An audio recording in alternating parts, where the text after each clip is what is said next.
I ain't joking, we got some big boys down here in southern Iowa.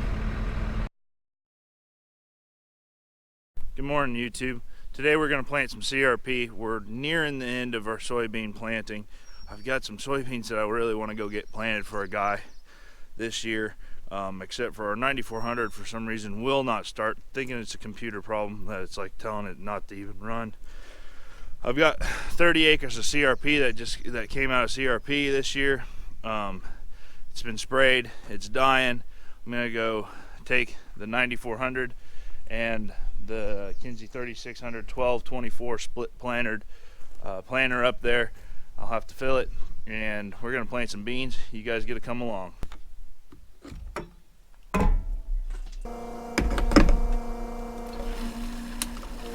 So if you look at this diesel fuel, how you do it, it's red. It's red because it's off-highway diesel fuel, so you can't run this diesel fuel, say, in your pickup truck legally. You can run it in your pickup truck, as in your pickup truck will run, but you can't legally run it down the road because it doesn't have any, like, the road taxes and stuff on it. So it's been nicknamed farm diesel. And the reason that it's red is because these John Deeres run really, really well on the tiers of Case IH. That's why it's red. Well, that didn't work very good. I think I got about probably 2 minutes of fueling, so that's about 60 gallons or so. But Dad, more fuel!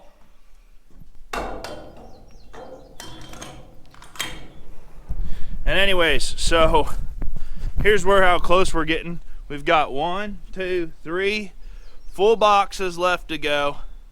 All these are already in the ground for soybeans. I got another box that are Liberty Link beans, GT27 beans that are going in for that guy that I'm supposed to plant. So we're getting close.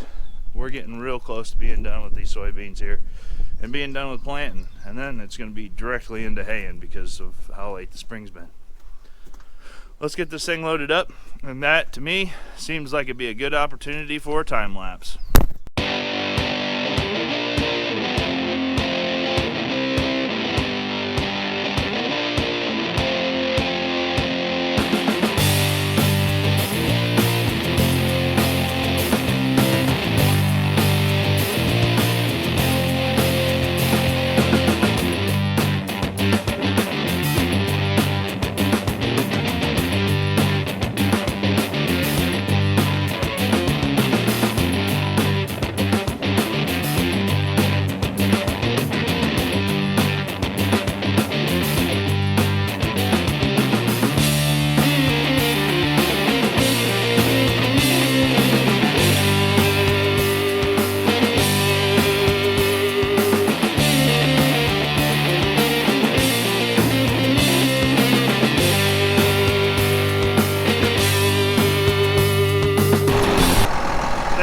After that Welker Farms inspired time lapse. Look, I even used the forklift to get you guys up there and get you a good vantage point. I can go start planting some beans. I've got about it's about a 15-mile drive up there to where these beans are. Mother Nature's not looking that kind.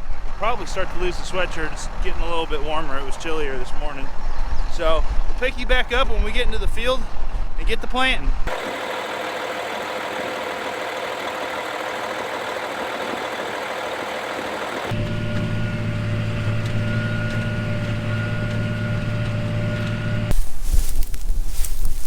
This is, as you can tell, this is what we're going into. I mean, probably a foot tall. Probably now got like 80 ticks on me, which I love. Found my screwdriver here. Let's see what it's doing. We'll go out here on one of these rows. Definitely pinching it up. It's definitely going open. They're definitely going into the ground. There's one. There was his buddy. I kicked out. Yep, we're right about an inch deep. moisture isn't super fantastic right there, but we are supposed to be getting rain here at about noon. So time to keep going. Are you taking over? You still on break?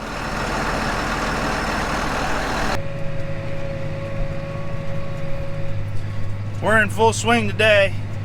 Dad had a question about the monitor in the sprayer. The GPS globe cable had come unhooked. The hinge is kind of a little finicky on it. It broke. It's been broken for 3 or 4 years. Hasn't ever given us any problems. That was it. He's gonna go load it up. I should be about done spraying, or not spraying, planting by that time, and then I'm probably gonna go spray. It'll be really interesting to see the CRP come up, see how well the beans do in this. I'm gonna kind of use it as a test, because this year I'd like to seed the cover crop into my corn, and then possibly just completely no-till into that cereal, which is going to be cereal rye, and see if it can actually happen. I think this planter is going to do a great job with this, but this field will be a test for that. So right here along the edge of the timber there, you can see that there's a strip of green grass. You might be thinking that, hey Ben, you forgot to spray that, but I didn't. We don't actually own this property. We live in Deer Zone 5, and a lot of properties around here are getting bought by people that just want to have recreational properties for places to deer hunt, essentially. So we've decided to work with those people that way that we can turn their properties into productive agricultural properties for row cropping like us, but also make really good habitat for the deer to be able, for you to be able to hunt it. And along the edge there, nothing likes to grow along the trees. The deer will love to walk down that path. We'll keep it mowed up, and then also humans then can access their properties pretty well too. That's one of the things that we're doing to work with people to kind of, I guess, manage and produce on their farm. But look at how he sleeps. He sleeps with his nose stuck straight into that thing.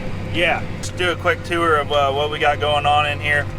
This is Ag Leader Integra running the plant, or it's not running the planter, it's steering, mapping, and I'm keeping track of the hybrids here on what I've done. Right here controlling the planter, or monitoring the planter, is the Kinsey KPM2. Back to going. It is not easy to tell where I'm supposed to be going between the planter row unit and the tires on the back end of that mower. It kind of gets confusing trying to find out where I'm supposed to be. It's like, even with that, it's sometimes hard to line up on my next, like this little triangle piece. I've been looking for this little triangle piece, trying to get myself lined up where I can plant the dang thing. Okay, here we go. We're gonna get it. It's kind of a struggle. The reason I'm not using my marker, it's kind of broke.